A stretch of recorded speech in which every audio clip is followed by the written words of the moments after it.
My husband put me out and kept all my assets just to hand them over to his mistress. All I have left is a worn-out debit card my father left me. I thought the balance was zero, but it ended up making the bank manager tremble with fear. Come on, tell me where you're watching from. Don't forget to like and subscribe so we can unravel this mystery together. The thick, humid heat of an Atlanta summer hit Zalika's skin the moment she stepped out of the Uber. She had spent 2 weeks in a tiny, dusty town in Alabama, down in the sticks, taking care of her mother who had been critically ill. Now that her mother was stable, Zalika was returning home, longing for the comfort of her luxury penthouse and, of course, her husband, Kwesi.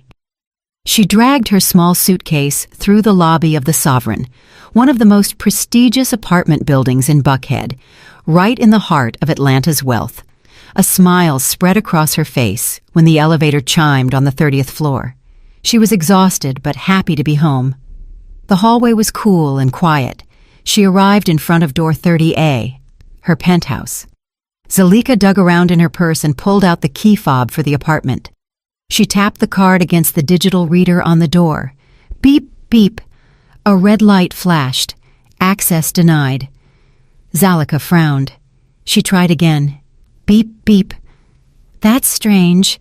Maybe the card got demagnetized, she murmured. She rang the doorbell twice. There was a moment of silence. Then footsteps could be heard inside, followed by the soft click of the lock turning from the inside. The heavy door swung open. There stood Kwesi, her husband, but he wasn't the Kwesi she knew. The man's eyes were cold. He was wearing a silk robe, and on his neck there was a fresh mark of bright red lipstick. "Ah, you're back already," Kwesi said, and it wasn't a welcoming greeting. Zalika's heart seemed to stop beating. "Kwesi, why isn't my key working?" Zalika asked. Her voice was trembling. "Because I changed the locks," Kwesi replied, still blocking the entrance. From inside the apartment, the crystal-clear laughter of a woman rang out. "Babe, who is it? If it's a solicitor, tell them to kick rocks." A young and very beautiful woman, much younger than Zalika, appeared over Kwesi's shoulder. Zalika recognized her instantly as Inaya, a local Instagram model who was gaining clout and who made Zalika's stomach turn.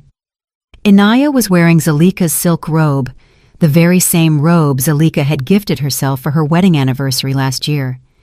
Inaya's eyes swept over Zalika from top to bottom, judging her simple travel clothes, her tired face, and her worn-out suitcase. "Oh," Inaya said with a mocking smirk, "it's not a solicitor. Turns out it's the ex-wife." "Ex-wife? Kwesi, what is this?" Zalika whispered, feeling a stinging burn in her eyes. "Who is she? Why is she in our house? Why is she wearing my clothes?" Kwesi sighed as if Zalika were a trivial nuisance. "Listen, Zalika, this is over. Better we talk downstairs. Don't make a scene here." Kwesi didn't even give her a chance to step inside. He stepped out into the hallway, closing the door behind him, leaving Inaya smiling smugly on the inside. Kwesi didn't speak at all while they rode down in the elevator. Zalika was petrified. Her brain wasn't capable of processing what had just happened. The smell of Inaya's perfume, an expensive scent that wasn't to her taste at all, lingered faintly on Kwesi's robe. The elevator chimed, opening into the busy lobby. It was evening rush hour. A few other residents looked at them with curiosity. Kwesi walked quickly toward a corner of the lobby, somewhat secluded, near a large floor-to-ceiling window overlooking Peachtree Road. Zalika followed him like a robot. "Kwesi, explain this to me," Zalika demanded. Her voice was barely audible. "What is there to explain?" Kwesi said coldly. "Is it not clear? No, you and I are done. Finished. Just like that. After 10 years? After I took care of your mother? After her stroke last year? After building with you from ground zero?" Kwesi let out a cynical laugh. "Building with me from ground zero? Don't be ridiculous, Zalika. I am successful thanks to my hard work. You're just a burden, especially after you spent so much time taking care of your mama in that country town. You forgot your duties as a wife. My duties? Yes. Look at you. Kwesi pointed at Zalika with disgust, disheveled, unkempt. I am a major developer. I need a partner on my level, not a housewife like you. Zalika's jaw dropped. The man in front of her seemed like a complete stranger. Inaya? So it's been going on this whole time? Yeah, we've been together a year, Kwesi said, without a shred of guilt. And she understands me much better. Suddenly, a building security guard approached, pushing a small, tattered duffel bag.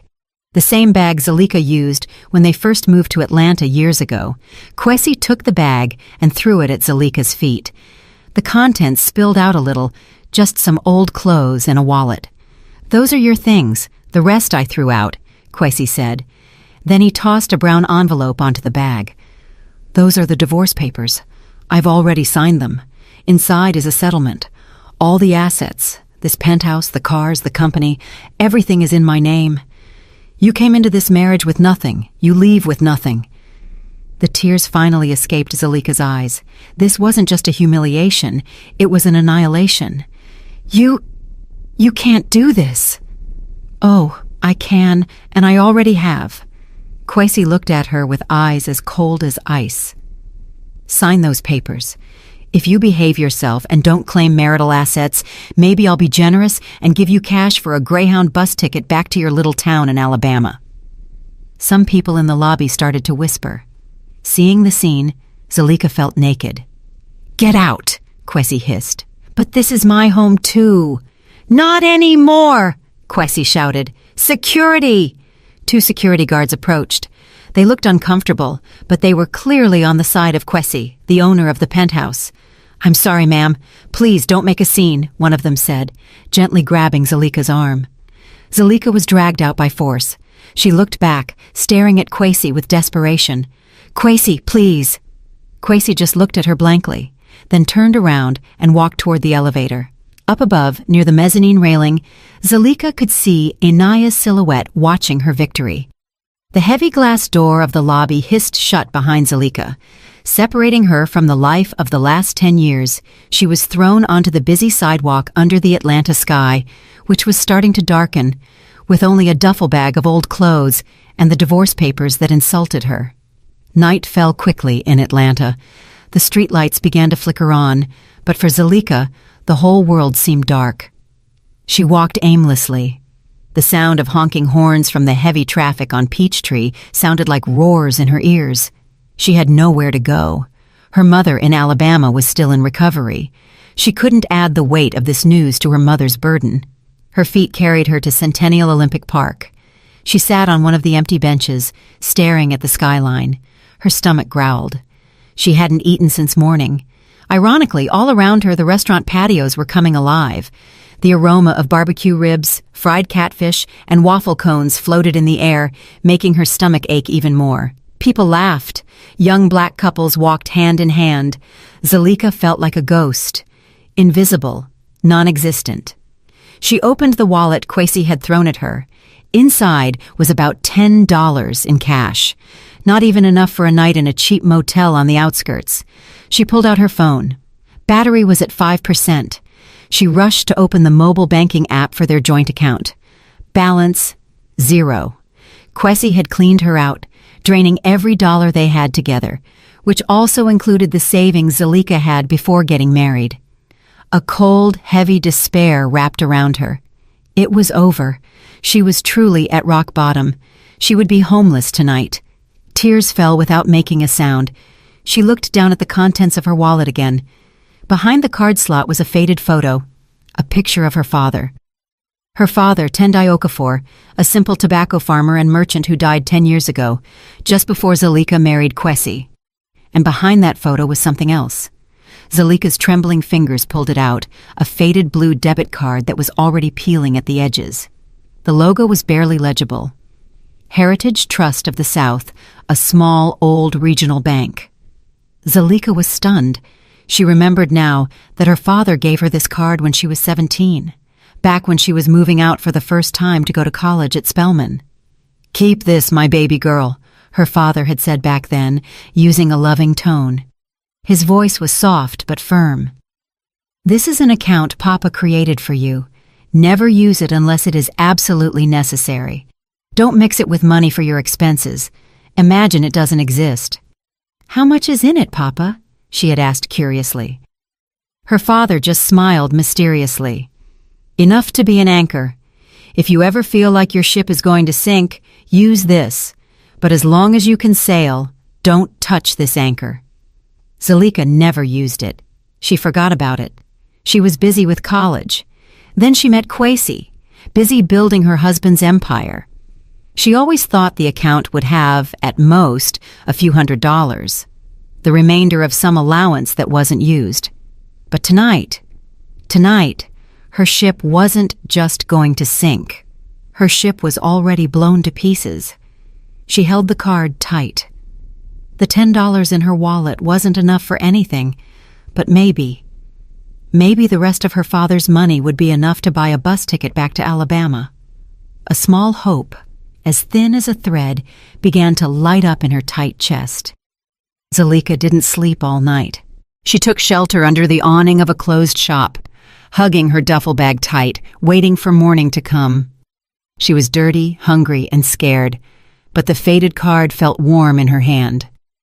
At 8 a.m., she was already standing in front of the branch of Heritage Trust of the South on a side street in downtown Atlanta. The place was exactly as she remembered from her childhood visits, an old stone building that seemed anchored in the past, far from the impression of the modern glass and steel banks where Kwesi kept his money. Inside, the atmosphere was quiet. There were only 2 tellers and a customer service desk.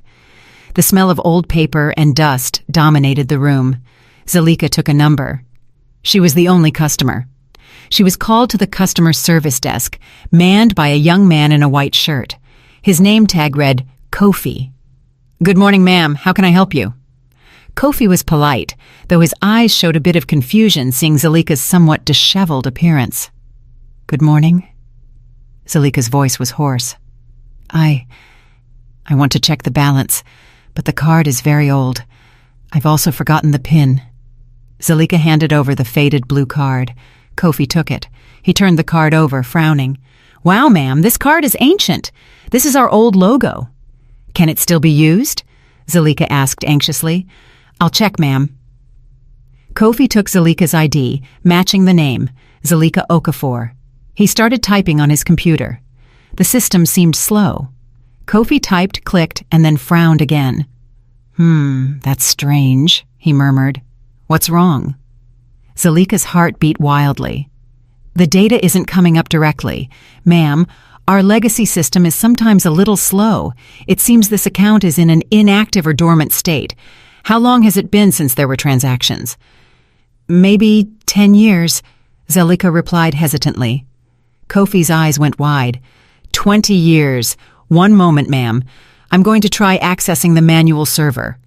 His fingers danced over the keyboard again. His computer screen flickered, showing rows of green code that Zalika didn't understand. Silence. Only the sound of the keyboard and the noisy air conditioning could be heard. Zalika bit her lip. "It's over," she thought. "Surely the account has been closed, the money lost." Kofi scratched his head. "How odd. The balance isn't reading, ma'am, but there is a sort of flag, an alert on this account. A high-level alert." "Alert? Does that mean I have debt?" Zalika panicked. No, not debt. I've never seen a code like this." "One moment, ma'am." Kofi typed a series of commands. The computer seemed to think for a moment. Then, on Kofi's screen, something appeared. Kofi's face, which was relaxed before, suddenly changed. He went pale. His eyes opened wide, glued to the monitor. "Mr. Kofi?" Zalika called out. Kofi didn't answer. He seemed frozen. He reread what was on the screen. His mouth opened slightly. Kofi swallowed hard. Suddenly, he stood up from his chair so fast that the chair flew backward, making a loud screech. "Mr. Zuberi! Mr. Director!" Kofi's voice was shrill, breaking the silence of the small bank. He didn't care about Zalika anymore. His eyes were still glued with horror to the screen. A middle-aged black man with a stern look. Mr. Zuberi, the branch manager, stepped out of his office. "What is it, Kofi? Don't shout like that. There are customers," Mr. Zuberi scolded. His tone was flat. "I'm sorry, sir, but you have to see this." Kofi pointed at the screen with a trembling hand. Account in the name of Zalika Okafor. Inheritance from her father, Tendai Okafor. Mr. Zuberi sighed, annoyed at being interrupted, and walked toward Kofi's desk, preparing to lecture his young employee. He glanced at the screen, and then he froze. His professional, rigid face crumbled in an instant. His expression changed from annoyance to confusion, and then to a deathly pallor. He looked at the screen, then looked at Zalika, and then back at the screen. "Ma'am, Mrs. Zalika Okafor?" Mr. Zuberi asked. His voice, previously firm, was now trembling. "Yes, sir," Zalika whispered, scared. "What's wrong? Was my father a criminal?" "Kofi," Mr. Zuberi ordered. "Close your window quickly. Put up the closed sign. Take Mrs. Zalika to my office right now. Don't let anyone see this screen." The order was so urgent and full of panic that Zalika jumped. Kofi, stuttering, immediately put up the closed sign and turned off his monitor. "Come with me, ma'am," Kofi said, now treating Zalika with immense respect, almost with fear. In Mr. Zuberi's cramped office, the door was locked instantly. Mr. Zuberi paced from one side to the other for a moment before finally sitting in his chair. His hands shook slightly as he turned on his desk computer. "Excuse me, ma'am. You caught us by surprise," Mr. Zuberi said. "Actually, what is happening, sir? Did my father leave a huge debt?" Zalika asked. Her voice was on the verge of breaking into tears. "Debt?" Mr. Zuberi let out a nervous chuckle. "No, ma'am, far from it." He turned his computer monitor toward Zalika. Kofi, who was standing in the room, pointed at the screen, holding his breath. "Ma'am, look at this quickly." The screen didn't show a balance in dollars. The screen showed an ownership structure diagram. "Ma'am," Mr. Zuberi said, his voice low with astonishment. "This account is not a normal savings account. This is a master account connected to a limited liability company. A corporation." Zalika frowned. "Corporation? LLC?" "Correct. Called Okafor Legacy Holdings, LLC. This company was founded by your father, Tendai Okafor, in 1998 and was left inactive exactly 20 years ago." "But my father was just a tobacco salesman." "That is what he wanted people to know, ma'am," Mr. Zuberi interrupted. "Your father seems he wasn't just a salesman. He was a land broker, a genius one at that." Mr. Zuberi clicked on a tab on the screen. The title was List of Assets, Okafor Legacy Holdings, LLC. Mr. Zuberi continued reading the contents. "It is the legal owner of 2,000 acres of pecan groves and farmland in South Georgia, all under this deed. The sole ownership was transferred completely to you as the heir with a special clause." "What clause?" Zalika whispered. "This company activates automatically, and all its assets become accessible to the heir. Only if the heir accesses this master account in a desperate situation, or if the balance of their personal account is zero." Zalika's jaw dropped. Her father had predicted this. She looked at the row of numbers on the screen. They weren't savings figures, but figures of land acreage. She didn't faint. She didn't scream. Zalika simply sat up straight. The hunger, the exhaustion, and the humiliation she had felt for the last 24 hours evaporated. They were replaced by something else, something cold, sharp, and very strong. She remembered Kwesi's mocking face. She remembered Inaya's victory smile. "Mr. Zuberi," Zalika said. Her voice was calm and cold, surprising herself. "Yes, ma'am?" "How do I activate this company right now?" Mr. Zuberi looked at Zalika with concern. The reaction of the woman in front of him was totally unexpected. She wasn't crying. She wasn't screaming with joy. Her eyes, swollen from crying the night before, now hardened. She stared at the computer screen with a cold, terrifying focus. "Mr. Zuberi," Zalika repeated. Her voice was steady. "What do I need to activate this?" Mr. Zuberi stuttered. Technically, it is already active, ma'am. As soon as you accessed this account with a null personal balance, the clause was fulfilled. Our legal team managing the trust, well, they are already waiting for your instructions. Kofi. The young employee promptly poured a glass of water and placed it in front of Zalika. Zalika didn't drink it. My father, Tendai Okafor. What else do you know about him? Mr. Zuberi opened a drawer, pulling out a thick, dusty folder. Your father was a priority client, long before the term private banking existed. He left this, a letter and legal documents. He said, "This can only be opened by my daughter or by us if she has accessed the account." Mr. Zuberi handed over a yellowed envelope. Zalika's hands trembled as she opened it. Inside was a sheet of paper written neatly by hand. To my baby girl, Zalika, if you are reading this, it means there are two possibilities. First, Papa is no longer here, and you are ready to start your own life. Second, life hasn't gone according to your plans. Papa was a salesman, it's true, but Papa also knew that this world isn't always fair to good black women like you. I saw how they treated your mother. Papa kept a small anchor for you, not to spoil you, but to ensure you have options when you feel cornered. Papa designed the desperate clause on purpose. I know you are smart, but your heart is too soft. I was afraid. If you had wealth, you would attract the wrong man, and if you didn't have wealth, you would be oppressed by the wrong man. Papa failed in one thing. I hope you never need to read this letter. But if you read it, remember Papa's message. Don't cry. Don't get revenge with tears. Build your own kingdom, my child. Make them regret it. The anchor has been dropped. Now sail, baby girl. Love, Papa. The tears she had been holding back finally fell. They weren't tears of sadness, but of understanding. Her father, the simple salesman, had seen the future. He had seen Kwesi decades before Kwesi existed. Zalika wiped her tears with the back of her hand. She looked at Mr. Zuberi. I need 3 things, she said. What things, ma'am? First, cash. I don't have a dime. Of course. Kofi, prepare a cash withdrawal from the operating account, Mr. Zuberi said. Second, Zalika continued, I need a place to stay temporarily.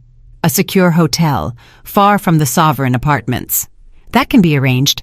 We have corporate rates with secure hotels. Third, and this is the most important, Zalika leaned forward, I need all the financial data of Okafor Legacy Holdings LLC, and I need a recommendation for the best business restructuring consultant, not from around here.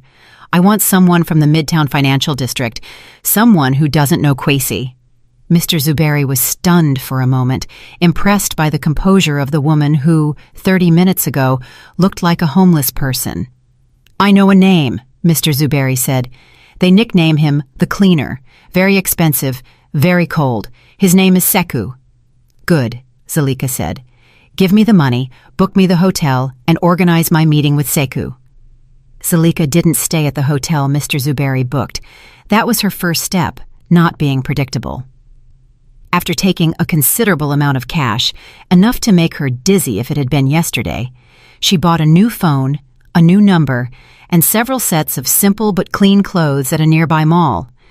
Then she booked a room at the St. Regis, one of the most luxurious hotels in Atlanta, under a fake name. For 24 hours, she locked herself in the room. She ordered room service, ate her first decent meal, took a hot bath, and slept. She let her brain process the destruction and rebirth in a single day. The next morning, she didn't call Sekou. She knew someone like Sekou wouldn't be impressed with a phone call. Zalika went to the financial district in Midtown. Sekou's office was in one of the skyscrapers, minimalist, cold, all glass and steel. Zalika, in her new clothes, simple but neat, contrasted with the setting. I want to see Mr. Sekou. I don't have an appointment, she told the receptionist. Mr. Sekou is busy, ma'am. His schedule is full for the next 2 months. Tell him, Zalika said calmly. Zalika Okafor, owner of Okafor Legacy Holdings LLC, assets of 2,000 acres. This is urgent.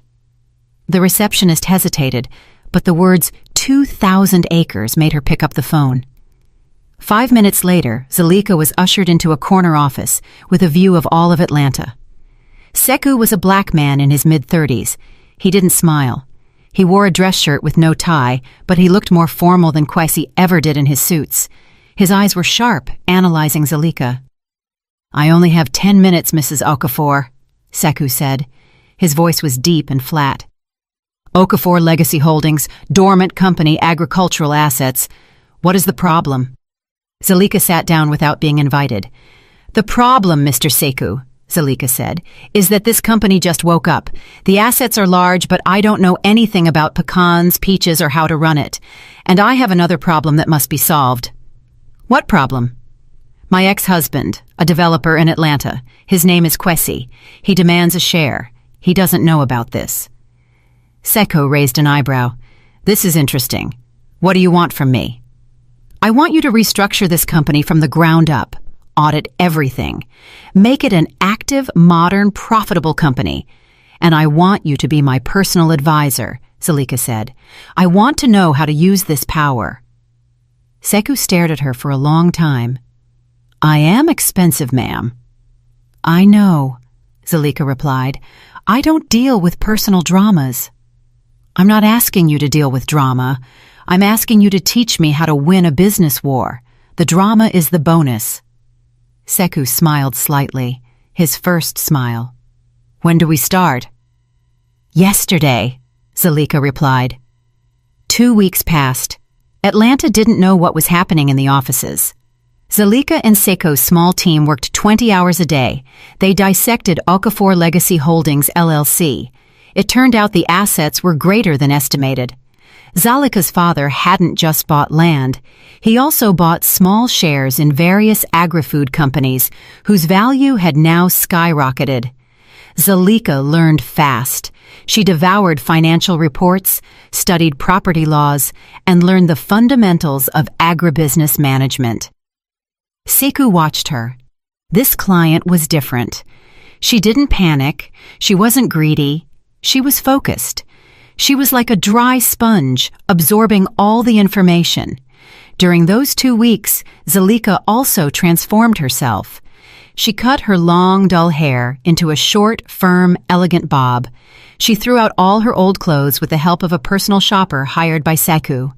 Her closet now contained tailored suits, silk blouses, and simple but classy dresses in strong colors: black, navy blue, and burgundy. Reading glasses replaced her contacts. High heels replaced sandals. But the biggest change was in her eyes. There was no fear anymore, only calculation. "Are you ready to get back in the ring, ma'am?" Sekou asked one afternoon. "I'm ready," Zalika said. They didn't go to the hotel. Under Zalika's orders, Sekou's team had worked discreetly in Atlanta. They bought an old mansion in the Cascade Heights area. Not a flashy new McMansion like Kwesi liked, but a historic, solid, elegant building that emanated an aura of old black power and generational wealth. The house was paid for in cash. When Zalika walked into her new mansion, she was no longer the Zalika who was kicked out of the apartment lobby. She was Ms. Zalika Okafor, CEO of Okafor Legacy Holdings, LLC. Meanwhile, in the penthouse at the Sovereign, Kwesi and Inaya's life was at its peak. "This project, babe," Kwesi exclaimed one night while pouring champagne for Inaya. "This is going to change the game." Kwesi, after managing to kick Zalika out, felt invincible. His construction business was frantically looking for new projects. "I have inside info." His eyes shone with greed. "There's prime land, thousands of acres down in South Georgia coming onto the market. They say it's going to be opened up for a luxury development. I have to get the construction contract." Inaya, who was busy taking selfies with her champagne glass, was only half listening. "Oh yeah, great. That means our wedding can be in Turks and Caicos, right? And I want that new Birkin bag, the crocodile skin one." "Sure, whatever for you," Kwesi said. But deep down, he was a little anxious. To get such a big project, he needed a huge capital injection. He needed investors. His company honestly had quite a few debts here and there to finance their lavish lifestyle. I'll organize meetings with all possible investors, Kwesi murmured. A few days later, Kwesi heard rumors in Atlanta business circles. Did you hear? An acquaintance said. There's a new player in town investing like crazy, bought a mansion in Cascade Cash, brought in a consultant from Midtown, that guy Sekou, the cleaner. What's the name? Kwesi asked. Interesting. No one knows exactly, very secretive, but the company name is old. Okafor Legacy Holdings, LLC. Ring a bell? Kwesi shook his head. Old-fashioned name. Probably some old money folks just realizing their assets. This is the opportunity. Kwesi immediately ordered his secretary to find a way to contact Okafor Legacy Holdings. He had to present his proposal for the development in South Georgia.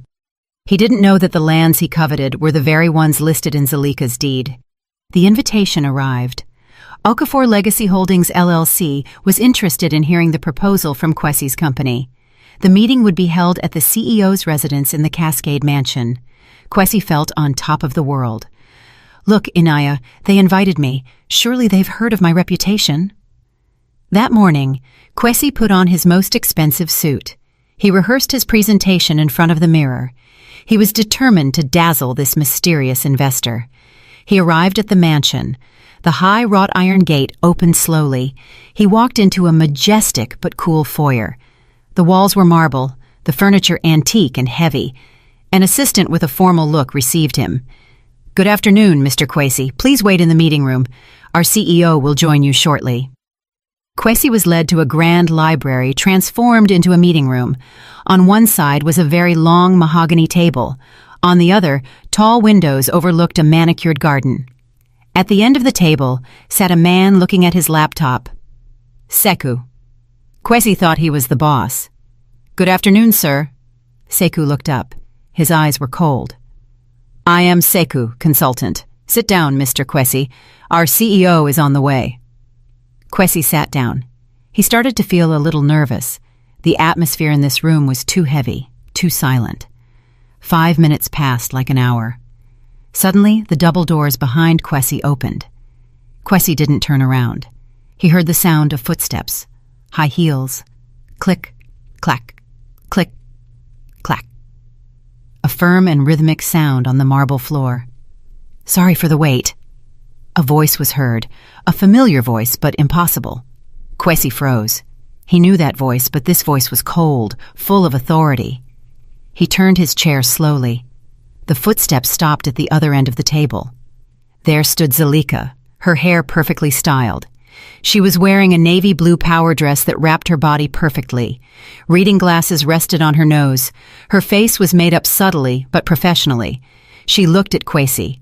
There was no hatred in her eyes, no love, nothing. Just the look of a superior at a subordinate. Kwesi's mouth opened, but no sound came out. Zalika sat calmly in the head chair. Sekou stood beside her, handing her a tablet.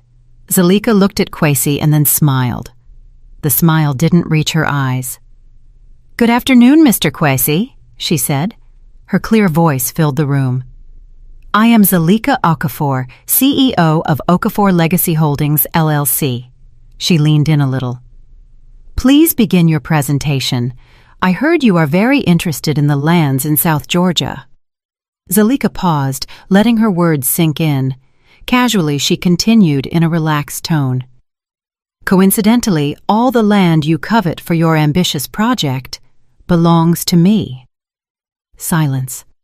The silence in the meeting room was so thick that Kwesi could hear his own heart beating in his ears. A joke. This has to be a joke. But Zalika's eyes, the eyes that used to look at him with adoration, were now as cold as the marble beneath his feet. Zalika. Kwesi managed to emit a sound. His voice cracked. This is impossible. 2,000 acres. Okafor Legacy. Where did you get the money? Zalika leaned back in her chair, not answering that question. She turned to Sekou. Mr. Sekou, what do you think of the initial proposal from Kwesi Constructions, Inc.? Sekou, who had been silent like a shadow, spoke. His voice was flat and lethal. Conceptually ambitious, but financially very weak. Mr. Quasi, your proposal does not include adequate risk analysis, and your profit projections are too optimistic. Quasi felt as if he had been doused with ice water. He came to dazzle a foolish investor. Instead, he was being audited. Wait, Quasi said, trying to control himself. His arrogance started to return, looking for logical explanations. I know, Zalika must just be a puppet. This man Sekou is the one in control. Zalika just got lucky. Zal, he said, trying a softer tone, the tone he used to cajole Zalika. I don't know what happened to you, but this is big business. Maybe we can collaborate. I mean, you know me. I'm the best builder in Atlanta. Zalika smiled slightly. Oh, I know you very well, Quasi. Then she stood up. I don't have more time, but I will give you a chance. Hope lit up instantly in Quasi's eyes. My team, Zalika looked at Sekou, will do due diligence, a complete life diligence of your company. We need to see your accounting, your list of assets, and your list of debts. We will not invest a single dollar in a company that is not transparent. Quasi hesitated. Opening his books would be a disaster. His company wasn't as healthy as he bragged. Why does it have to be so complicated? He asked. It's me, Zal. He stopped. Your ex-husband. Precisely for that reason, Mr. Quasi. Sekou interrupted. We must be professional. Take it or leave it. If you reject the audit, we will consider your proposal void and offer our land to another developer. I heard your competition from Buckhead is very interested. That was a threat. Quasi was cornered. If he withdrew, he lost the biggest project of his life. If he moved forward, he had to open his wounds. Fine, Quasi said, forced. Fine, audit. I'm not hiding anything. Zalika nodded. Mr. Sekou's team will contact you. Good afternoon. Quasi was escorted out of the mansion. He got into his car with his knees shaking. He didn't know if he had just escaped danger or if he had just walked into a trap. What he knew was that the Zalika he just met scared him. Quasi returned to the apartment at the Sovereign in a mess. Babe, Inaya greeted, jumping off the sofa. She was wearing new silk lingerie.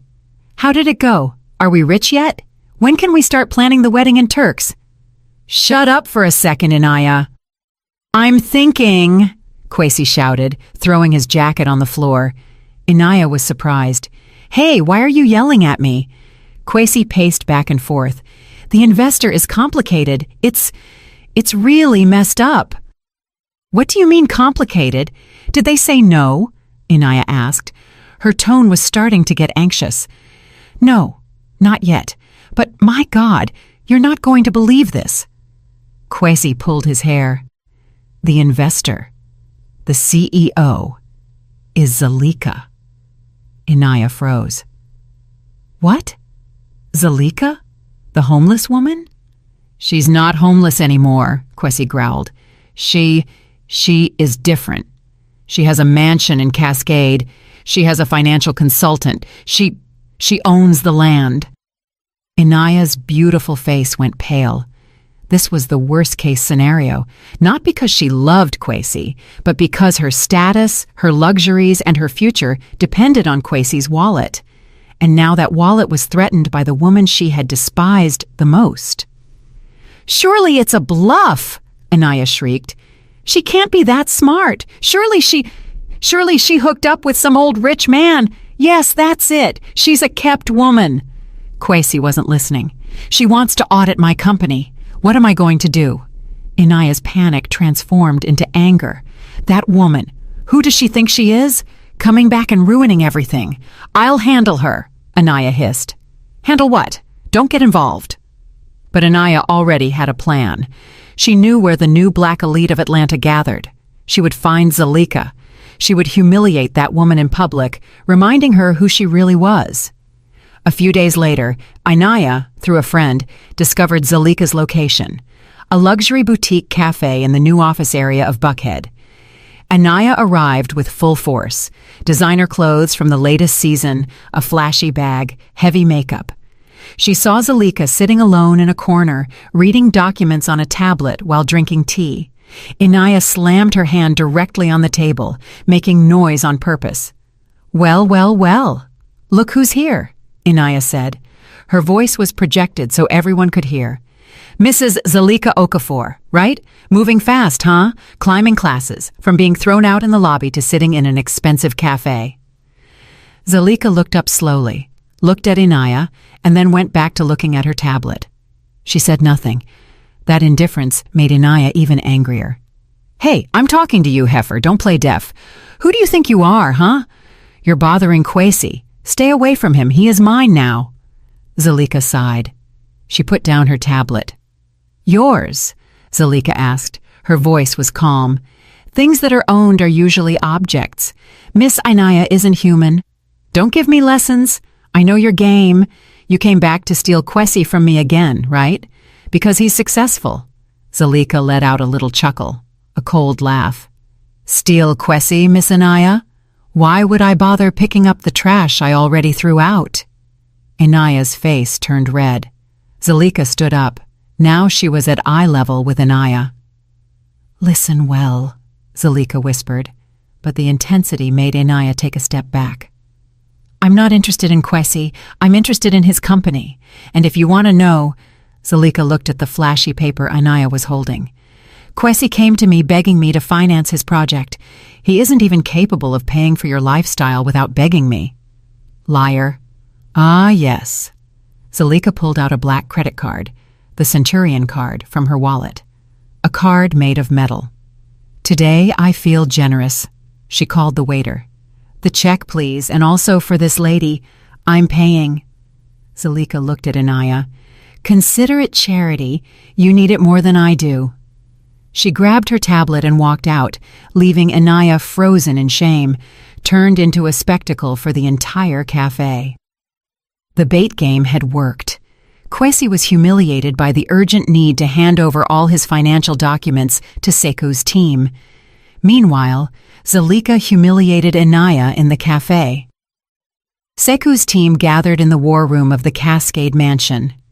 "This isn't a company, Ms. Zalika," Seku said, pointing at the large screen showing the cash flow of Kwesi Constructions, Inc. "This is a house of cards built on air." "Explain," Zalika said. "First," Seku said, "materials. He charges his clients for grade A cement, but reports show he buys grade C. He takes a 40% profit just on material embezzlement. This is illegal and dangerous." Zalika remembered a small bridge project Kwesi bragged about. Her stomach turned. "Second, debts," Seku continued. "He doesn't have bank debts.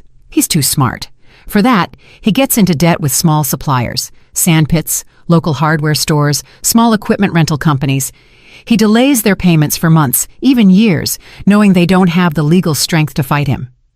The list of supplier names appeared on the screen. Zalika recognized some names. "And third, taxes," Seku said. "He keeps 2 books, one for himself, one for the IRS. His tax evasion is massive." Zalika sat in silence. The man she was married to for 10 years, the man she cared for when he was sick, turned out to be a scammer, an extortionist, and a thief. "Good," Zalika said. Her voice was steady. Seku looked at her. "Good? Yes. This gives us a weapon. What is the next step?"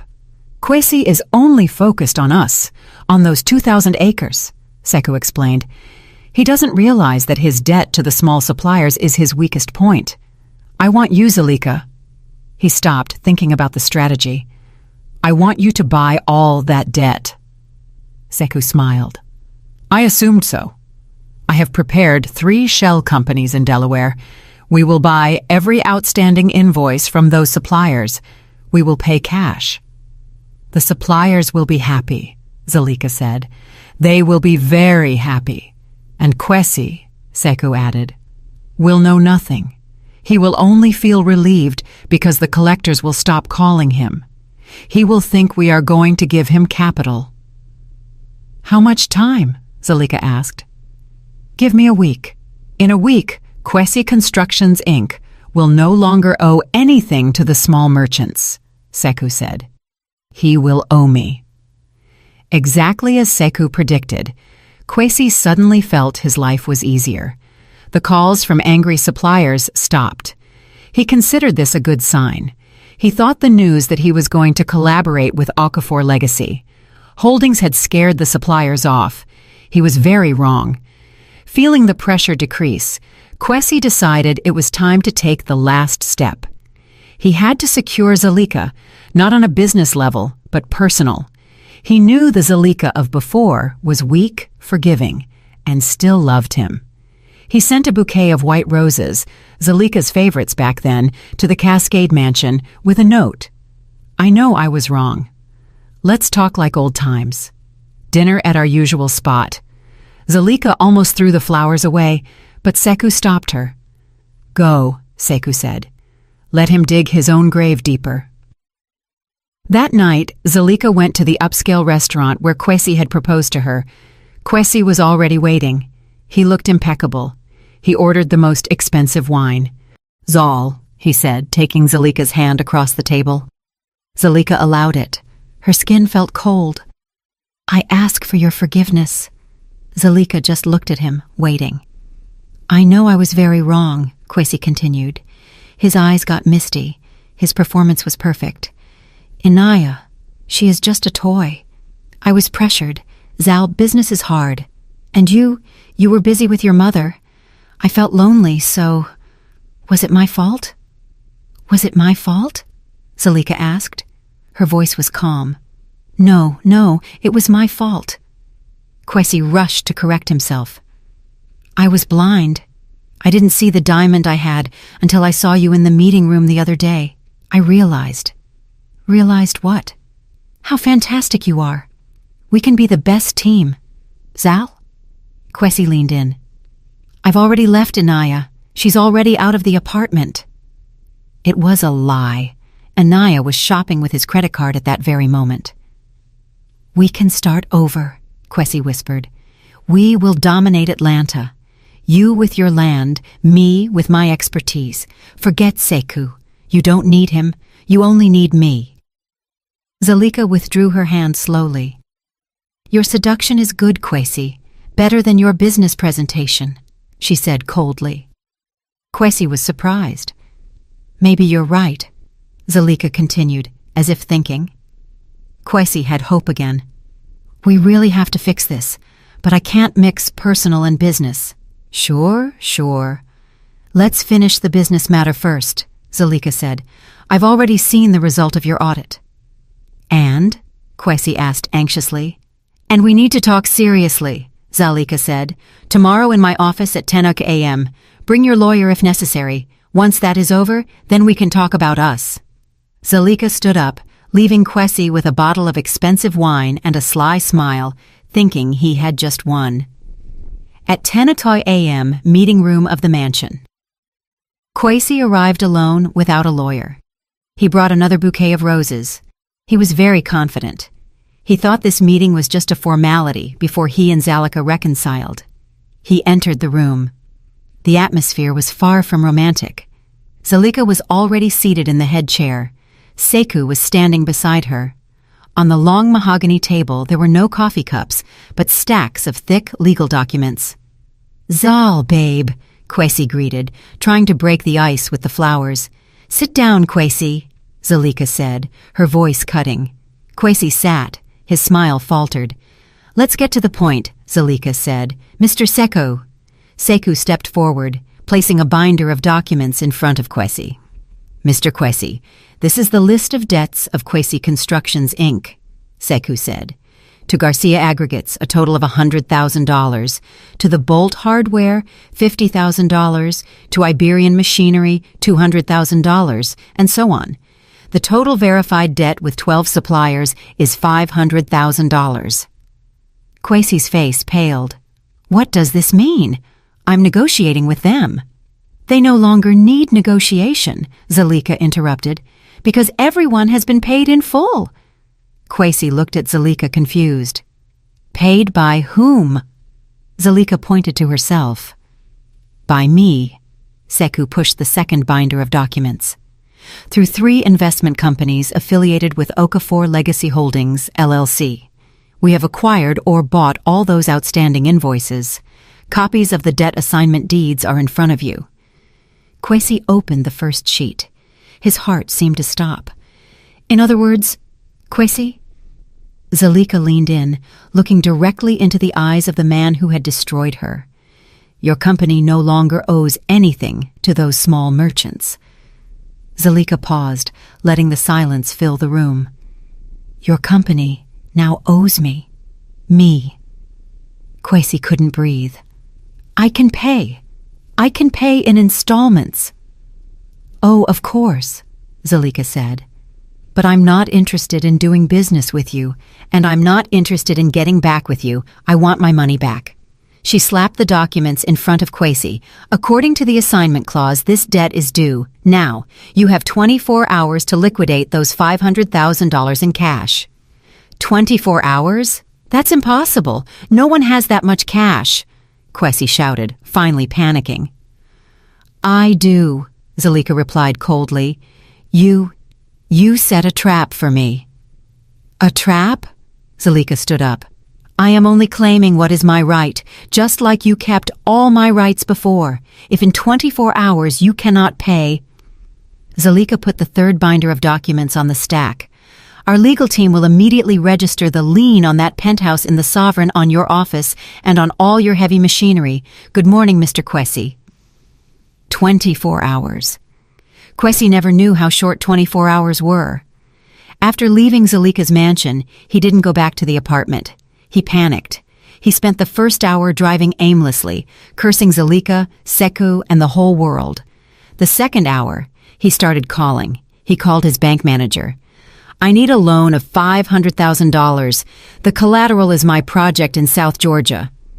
The bank manager laughed on the other end of the phone. Kwesi, don't joke. You don't have that project secured yet. Besides, your credit limit is already tapped out to finance. Well, you know. Kwesi hung up the phone abruptly. From the 3rd to the 10th hour, he spent calling all his business contacts. Every friend he had invited for expensive wine, every small official he had tipped. The answer was the same. Oof, tough, Kwesi. Or, sorry, I'm out of town. Or they didn't pick up the phone.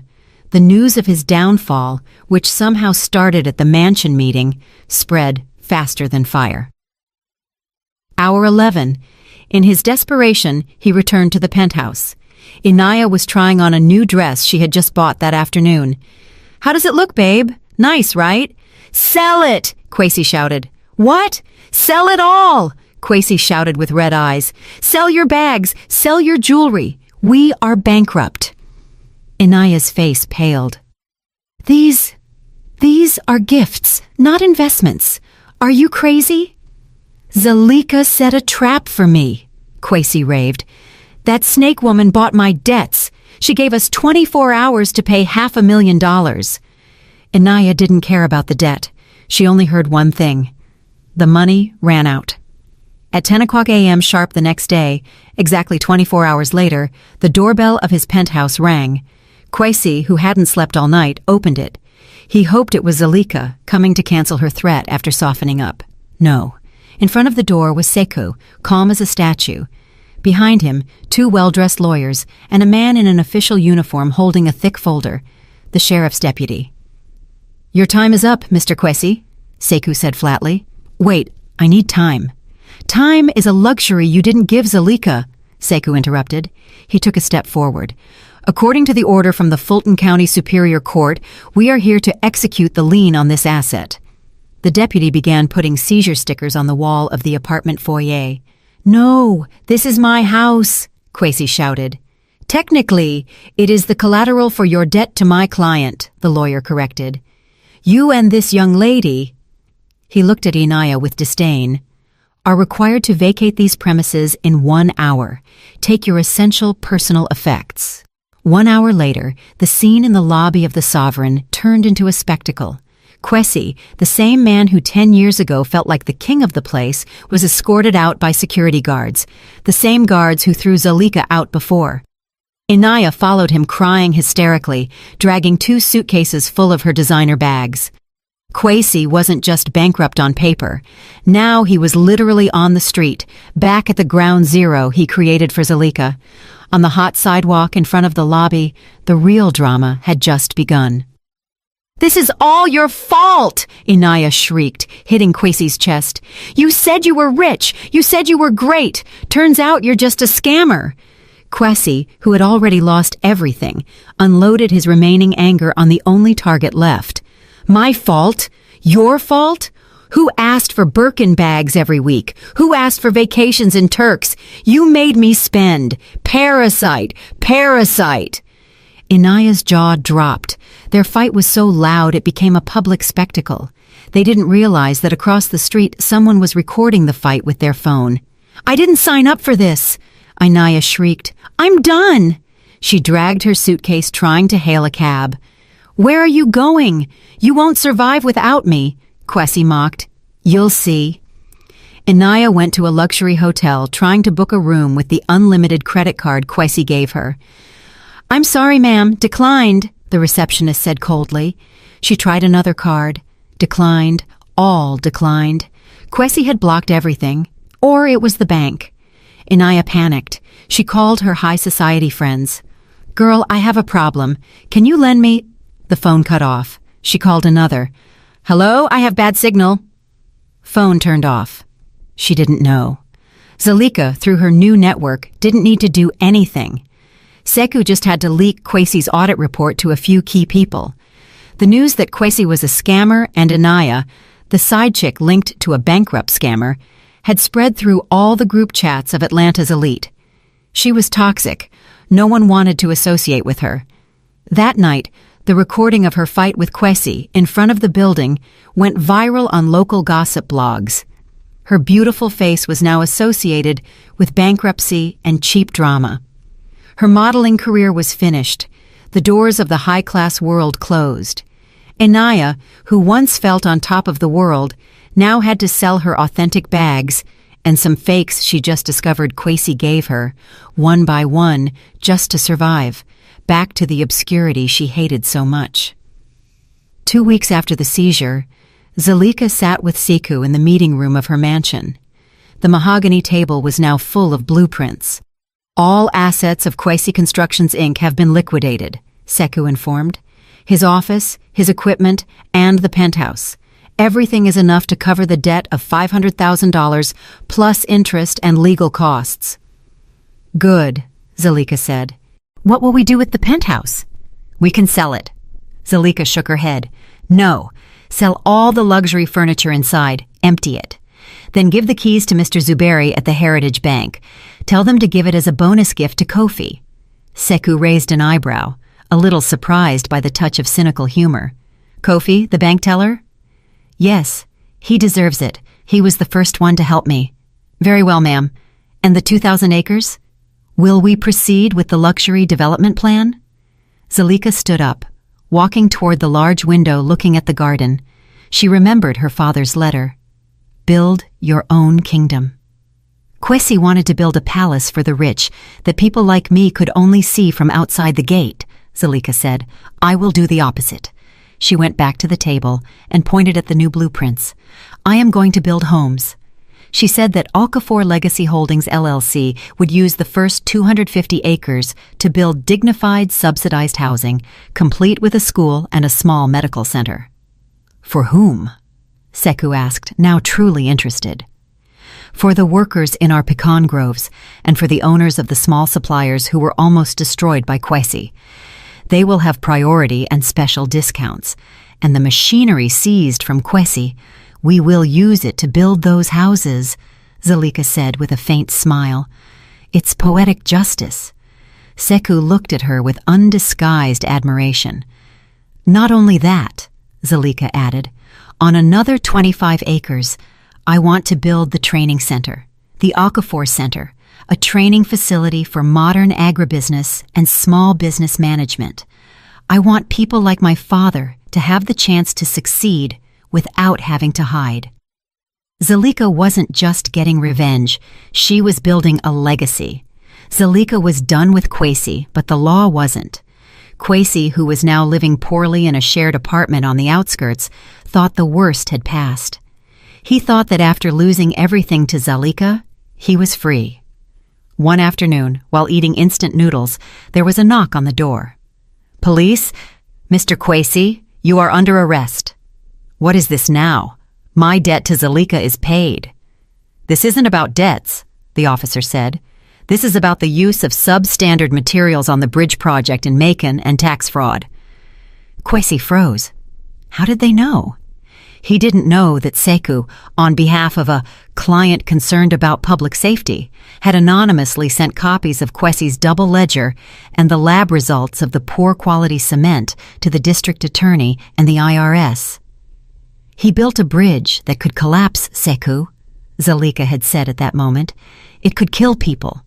This is no longer about him and me. It's about justice." The news of Kwesi's arrest was a local headline. Elite developer falls, alleged corruption and fraud.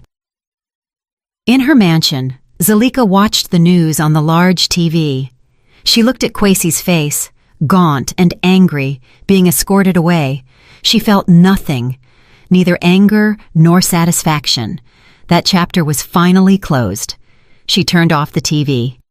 1 year later, Okafor Legacy Holdings LLC was no longer a dormant and mysterious company. The company was now one of the new economic pillars in the South. Zalika had revolutionized her pecan groves with sustainable practices, raising wages for workers and building modern facilities. The Okafor Training Center had already opened, and the first class had graduated. The first phase of subsidized housing was full. Zalika was no longer called Madam Director with a tone of fear.